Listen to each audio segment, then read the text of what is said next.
मागच्या वेळेला भाजीपाला घेऊन आले त्यावेळेला मोठी कोथिंबिरीची जुडी घेऊन आलेले आणि ती आता संपतच नव्हती. तर म्हटलं आता बरेच दिवस जर का ती अशीच ठेवली तर ती पिवळी पडून खराब होऊन जाणार.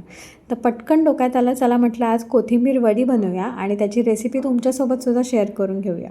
पटकन होणारी रेसिपी आहे. सो मी इथे कोथिंबीर आधी स्वच्छ धुवून घेतलेली, त्याच्यानंतर ती व्यवस्थित बारीक बारीक चिरून घेतली.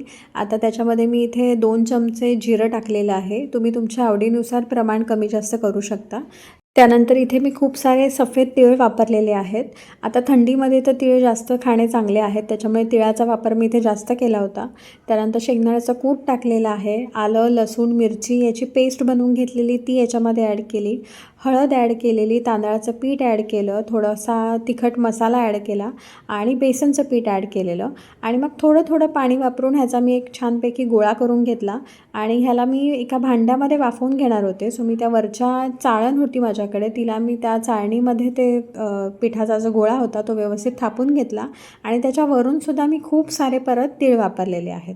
चाळणीला इथे मी आधी खालून तेल लावून घेतलेलं आणि मगच जो पिठाचा गोळा होता तो मी त्याच्यावरती एकसारखा असा थापून घेतलेला आहे. सो तुम्हीसुद्धा तेल लावायला विसरू नका. इथे मी आधी खाली मोठं भांडं घेतलेलं, त्याच्यामध्ये पाणी टाकून ते चांगलं उकळू दिलं. त्याच्यानंतर ही चाळण त्याच्यावरती ठेवली आणि वाफ बाहेर जाणार नाही असं प्रकारे झाकण मी त्याच्यावरती लावून घेतलं आणि एक साधारण 15 ते 20 मिनटं ह्याला मी आता मीडियम गॅसवरती, मीडियम फ्लेमवरती आपल्याला ह्याला वाफवून घ्यायचं आहे. तर आता इथे साधारण 20 मिनटानंतर मी गॅस बंद केलेला आणि तुम्ही बघू शकताय कोथिंबीर वडी मस्तपैकी बनून रेडी आहे.